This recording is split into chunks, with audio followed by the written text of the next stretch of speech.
Hello बच्चों, कैसे हैं आप? वेलकम है आपका आपके अपने चैनल रीड टू लर्न पर। आज हम व्याकरण, हिंदी व्याकरण के अंतर्गत वाक्य प्रकरण पर वाक्य के संबंध में पढ़ेंगे, वाक्य के बारे में पढ़ेंगे। तो वाक्य क्या है, सबसे पहले हम इस पर चर्चा करते हैं कि वाक्य क्या है। अभी तक आपने अक्षर और शब्द के बारे में देखा। अब हम वाक्य के बारे में समझ रहे हैं कि पदों का या शब्दों का ऐसा व्यवस्थित समूह, पदों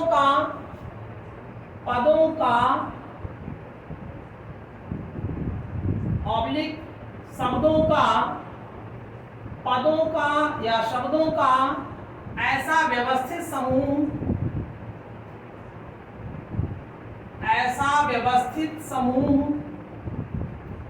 जो पूर्ण अर्थ देता हो, वाक्य कहलाता है। वाक्य कहलाता है। अब इसको समझिएगा कि शब्दों का या पदों का, क्योंकि जब वाक्य में प्रयुक्त हो जाएंगे तो वही शब्द पद कहलाते हैं। तो जो पूर्ण अर्थ देता हो, एक एग्जाम्पल के माध्यम से हम समझते हैं। उदाहरण की बात लीजिए, जैसे हम लिखते हैं कि वह मेरा छोटा भाई है। वह मेरा छोटा भाई है। इस वाक्य को पढ़ने से आपको ये बात समझ में आ गई कि किसी व्यक्ति के बारे में कोई दूसरा व्यक्ति कह रहा है कि वह मेरा छोटा भाई है।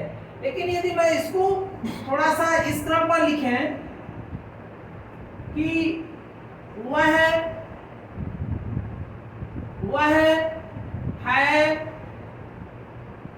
छोटा मेरा भाई, वह है छोटा मेरा भाई, या हम इसको ऐसा लिखें कि भाई छोटा मेरा वह है। अब आप इस बात को देखिए जरा सा कि वह मेरा छोटा भाई है। जब आपने लिखा तो आपने इस वाक्य को जैसे ही पढ़ा, पढ़ने के बाद आपको समझ में आ गया कि कोई व्यक्ति किसी व्यक्ति की ओर इशारा करके या बताना चाह रहा है कि वह मेरा छोटा भाई है। लेकिन इस वाले दूसरे सेंटेंस को देखिए जरा सा, वह है छोटा मेरा भाई। जरा देखिए क्या इसकी अन्विति सही है क्या? इसकी अन्विति सही नहीं है। क्यों सही नहीं है? क्योंकि इसमें जो पद हैं उनका जो आपसी संबंध है वो व्यवस्थित नहीं है। ठीक है, फिर इसको देखिए जरा सा, भाई छोटा मेरा वह है, इसमें भी वही स्थिति है। इसके जो पद हैं वो व्यवस्थित नहीं है। तो देखिए यहाँ पर हमने परिभाषा में क्या लिखा है कि पदों का ऐसा व्यवस्थित समूह जो पूर्ण अर्थ देता हो, वाक्य कहलाता है। यानी यदि वो व्यवस्थित क्रम में है और अर्थ देता है तभी वो वाक्य है, अन्यथा की स्थिति में यह वाक्य नहीं है, क्योंकि यह पूर्ण अर्थ नहीं देता है। अब हम चलते हैं बच्चों वाक्य के घटक। अब हम पढ़ेंगे कि वाक्य के घटक कौन कौन से हैं। घटक भी कह सकते हैं, अंग भी कह सकते हैं, भाग भी कह सकते हैं। वाक्य के घटक, अंग, ठीक है ना? तो घटक, अंग, भाग, ठीक है। तो पार्ट्स ऑफ भी कह सकते हैं। तो कहने का तात्पर्य है कि वाक्य के कितने अंग होते हैं या वाक्य के कौन कौन से अंग हैं, तो वाक्य के बच्चों दो अंग होते हैं। पहला अंग है उद्देश्य और दूसरा अंग है विधेय।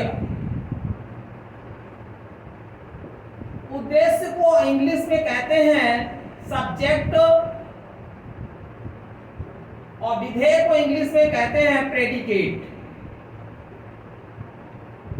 Subject and predicate. अब प्रिय बच्चों यहां पर ध्यान देना है कि उद्देश्य किसे कहते हैं, ठीक है। तो उद्देश्य कहलाता है बेटा जिसके बारे में कहा जाए। उद्देश्य किसे कहते हैं, जिसके बारे में कहा जाए, जिसके बारे में कहा जाए।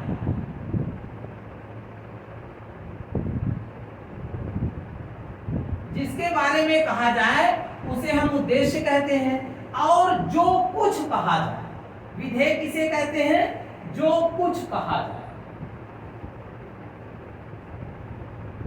ठीक है ना। इस बात को समझना है कि जिसके बारे में कहा जाए। जैसे हम कहते हैं, एग्जांपल लेते हैं,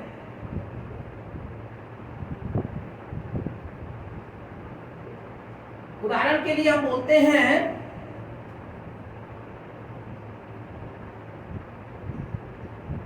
उसका घर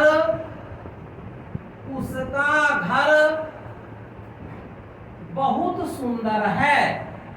उसका घर बहुत सुंदर है।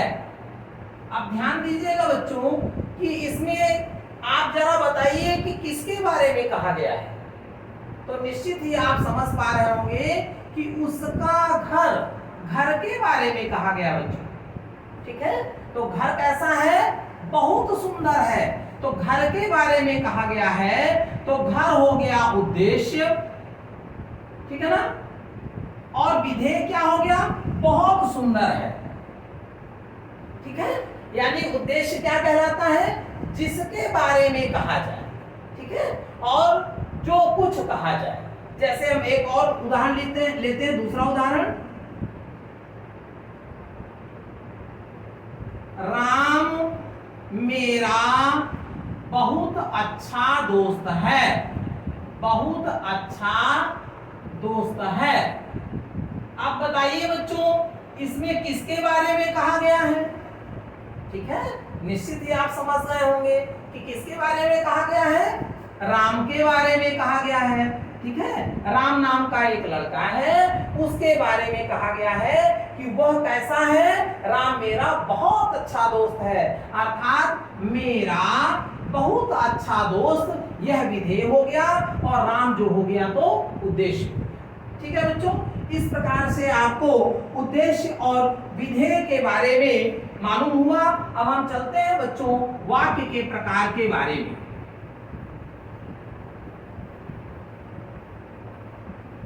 प्रिय बच्चों ध्यान दीजिएगा कि प्रकार और घटक, अभी आपने देखा कि वाक्य के घटक लिखा था, अब हम लिख रहे हैं वाक्य के प्रकार। तो घटक का मतलब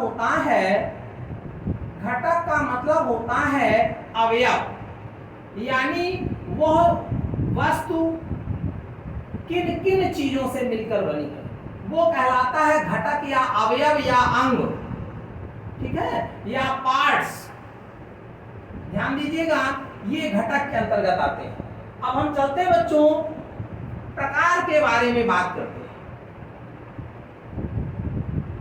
वाक्य के प्रकार,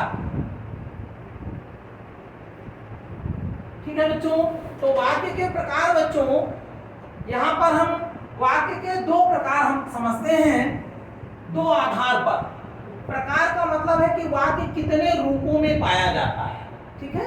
जैसे मान लीजिए कि हम प्रकार का उदाहरण लेते हैं, एक पंखे का उदाहरण लेते हैं। माना कि हम पंखा का प्रकार की बात करें कि पंखा का प्रकार कौन कौन सा है, या पंखे का प्रकार कौन कौन सा है, पंखे का प्रकार, ठीक है। पंखे के प्रकार कौन कौन से हैं, पंखे के प्रकार कौन कौन से हैं, ठीक है। तो यहाँ पर हम देखेंगे कि जो पंखा होता है, जैसे आप जानते हैं कि एक पंखा होता है सीलिंग फैन, ठीक है, सीलिंग फैन बोलते हैं। दूसरा पंखा होता है वॉल फैन, जो दीवारों में लगाया जाता है। फिर जैसे तीसरा फैन होता है टेबल फैन, जो टेबल में रख करके चलाया जाता है, ठीक है। और आप अपने देसी भाषा में हाथ के भी पंखे होते हैं, ठीक है, हाथ का पंखा जो लकड़ी बांस का बना होता है, ठीक है। और कुछ प्लास्टिक के पंखे भी होते हैं खिलौने टाइप में, वो भी पंखा हो गया, लेकिन वो किड्स फैन बोले जाएंगे, छोटे बच्चों के लिए है, ठीक है। तो बच्चों पंखे का प्रकार, प्रकार का मतलब है कि वो टाइप्स ऑफ है, यानी वो कितने रूपों में पाया जाता है, ठीक है। और घटक का मतलब क्या होता है, पार्ट्स, यानी किन किन अवयव से मिलकर वो बना है, ठीक है। तो अभी आपने देखा कि वाक्य के भाग कौन कौन से हैं, या वाक्य के अंग कौन कौन से हैं, या वाक्य के घटक कौन कौन से हैं। तो आपने देखा कि वाक्य के घटक उद्देश्य और विधेय हैं, ठीक है। लेकिन अब आपको देखना है कि वाक्य के प्रकार कौन कौन से हैं, ठीक है। तो वाक्य के प्रकार हम दो आधारों पर विभाजित करते हैं, ठीक है। वाक्य के प्रकार हम दो आधारों पर विभाजित करते हैं। पहला आधार है रचना के आधार पर, ठीक है, रचना के आधार पर, ठीक है। तो रचना के आधार पर वाक्य जो होते हैं बच्चों तीन प्रकार के होते हैं। पहला प्रकार होता है सरल वाक्य, दूसरा प्रकार होता है, सरल वाक्य को कहते हैं सिंपल सेंटेंस,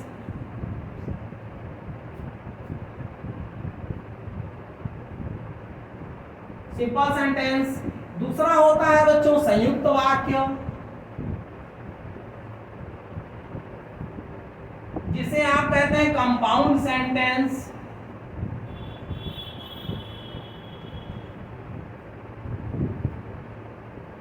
और तीसरा होता है बच्चों मिश्र वाक्य, मिश्र वाक्य जिसे आप कहते हैं कॉम्प्लेक्स सेंटेंस।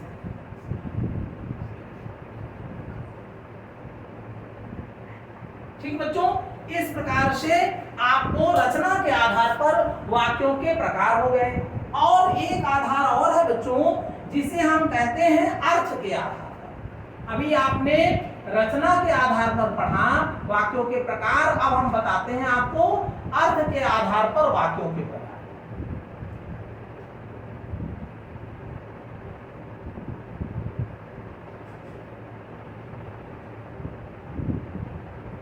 ठीक है बच्चों, अब अर्थ के आधार पर जो वाक्य के प्रकार होते हैं बच्चों कितने होते हैं, 8 होते हैं।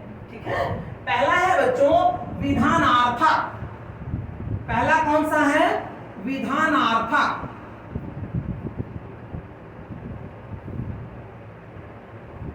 विधानार्थक वाक्य। ठीक है, विधानार्थक वाक्य किसे कहते हैं बच्चों, जिससे किसी क्रिया के होने की सकारात्मक जानकारी प्राप्त हो।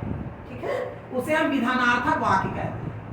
कैसे किसी क्रिया के होने की सकारात्मक जानकारी प्राप्त हो बच्चों, ठीक है, तो देखिए कैसे होता है। जैसे मैं कहूं कि मैं पढ़ाता हूं, ठीक है, मैं पढ़ाता हूं। अब यहां पर देखिए कि क्रिया क्या है, पढ़ाने की, और कैसी जानकारी प्राप्त हो रही, सकारात्मक। सकारात्मक का मतलब है कि पॉजिटिव है, यानी उसको सुनने से आपके मन में किसी भी प्रकार की अन्य विचारधाराएं नहीं उत्पन्न हुई। ठीक है, उसे हम पॉजिटिव कहेंगे, यानी आपके पक्ष में है, फेवरेबल है। दूसरा होता है बच्चों निषेधात्मक। निषेधात्मक वाक्य। निषेधात्मक वाक्य किसे कहते हैं बच्चों, जिस वाक्य में निषेध या मनाही हो किसी कार्य की। जैसे वह नहीं खाता है, वह नहीं खाता है। ठीक है, यानी यहां पर देखिए वह नहीं खाता है, यानी क्रिया क्या है, खाने की, और नहीं खाता है। ठीक है, तुम नहीं जाते हो, मैं नहीं खाऊंगा। ठीक है, ऐसे वाक्यों को हम निषेधात्मक वाक्य कहते हैं। और तीसरा टाइप है बच्चों प्रश्नवाचक। ठीक है, प्रश्नवाचक वाक्य किसे कहते हैं? प्रश्नवाचक वाक्य। प्रश्नवाचक वाक्य किसे कहते हैं बच्चों? ठीक है, जिन वाक्यों से किसी से प्रश्न पूछना प्रतीत हो। जैसे मैं आपसे पूछूं कि बताइए आप किस कक्षा में पढ़ते हैं, ठीक है, तो वहां आपको बताना पड़ेगा कि हम कक्षा 8th में पढ़ते हैं या 9th में पढ़ते हैं या 7th में पढ़ते हैं या 6th में पढ़ते हैं। ठीक है, यानी जब कोई व्यक्ति कोई प्रश्न पूछता है तो वहां पर हम प्रश्नवाचक वाक्य कहलाता है। ठीक है, अब इसके बाद आता है, जैसे इसका एग्जांपल लिख लेते हैं कि तुम कहाँ रहते हो। ठीक है, अब देखिए आपसे कोई पूछेगा कि तुम कहाँ रहते हो, तो इसमें आपको प्रश्नवाचक वाक्य है, यानी वो आपसे पूछ रहा है और आपको बताना पड़ेगा, और इसके अंत में प्रश्नवाचक चिन्ह भी लगाया जाता है इस वाक्य में। ठीक है, और चौथा वाक्य होता है बच्चों, प्रश्नवाचक के बाद बात आती है बच्चों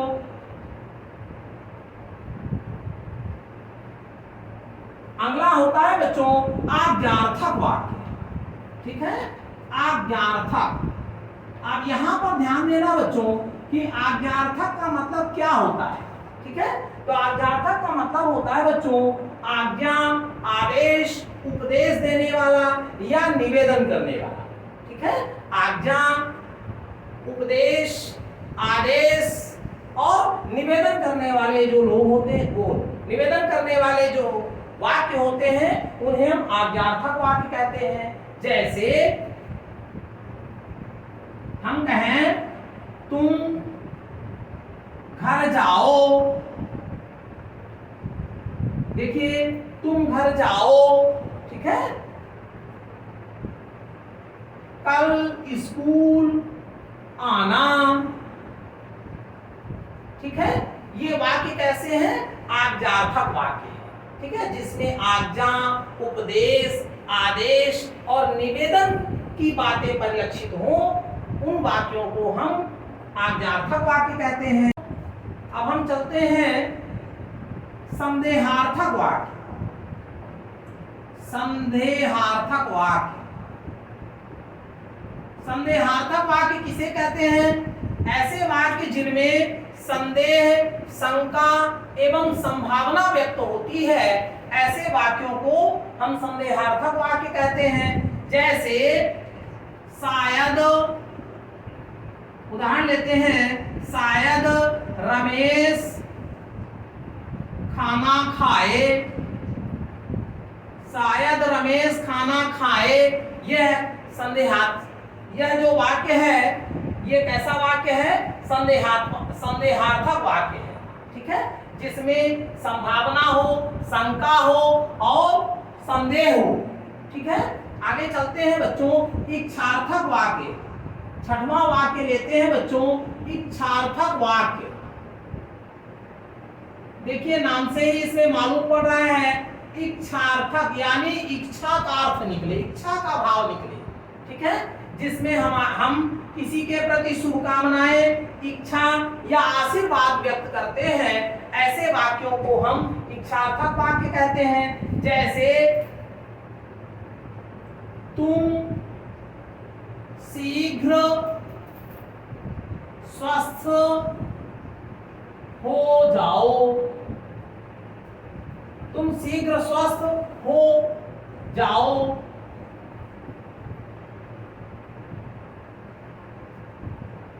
जैसे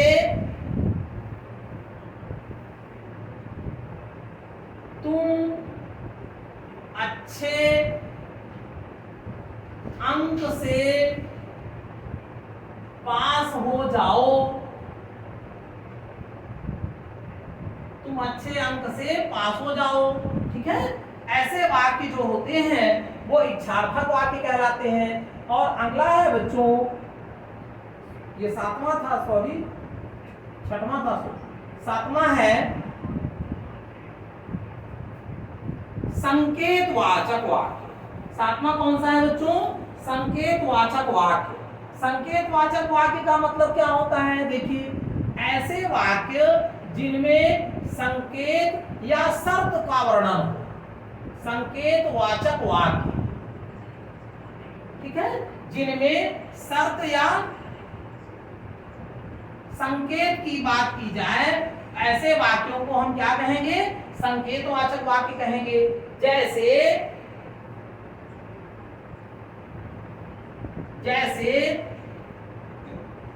वह आ जाता तो अच्छा होता, अच्छा होता, ठीक है, जैसे कह रहे हैं वह आ जाता तो अच्छा होता। अगली बात आ रही है बच्चों,